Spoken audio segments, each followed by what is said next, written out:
Nous sommes des chercheurs d'or, c'est ça qu'on nous définit.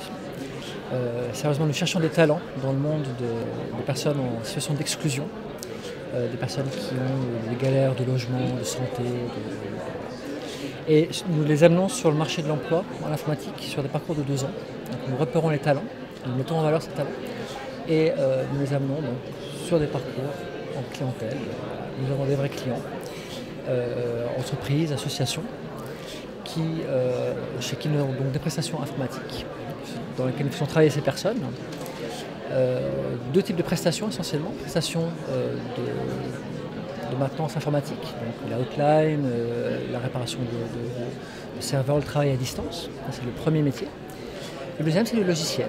On fait des logiciels pour nos clients, notamment on a un logiciel phare qui permet de gérer des ressources humaines dans ce domaine médico-social et dans le domaine de l'insertion.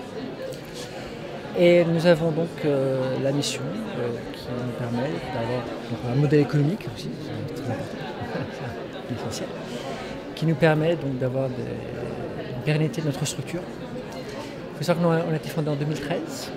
On a eu le trophée de l'économie sociale et solidaire dans la foulée.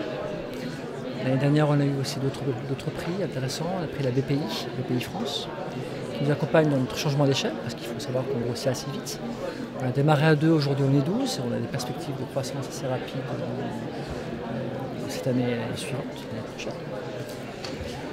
On a aussi le label Jeune Entreprise Innovante, qui fait que nous sommes la première entreprise d'insertion de France à faire officiellement de la R&D, de la recherche et du développement, autour de nos produits logiciels essentiellement, mais pas que ça. On a pas mal de candidatures qui viennent par Pôle emploi, par les associations avec lesquelles on travaille, les prescripteurs.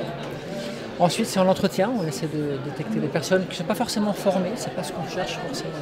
Il y en a, mais c'est pas ce qu'on cherche. On a des personnes, on cherche la motivation essentiellement, c'est ça qui est le plus important. La motivation, la volonté de s'en sortir. Il y a certaines particularités chez les informaticiens, une certaine obstination qu'on cherche aussi chez nos candidats. Nous sommes 12 personnes au total. On a des personnes, alors on a des encadrants techniques qui vérifient que la prestation est bien réalisée. On a des salariés qui ont en insertion sur ces programmes de l'État. Et avec un accompagnement 1 pour 1 en gros, 1 pour 2, ça dépend. Ça dépend si on est en clientèle, si on est en atelier. Et une très très forte composante de formation.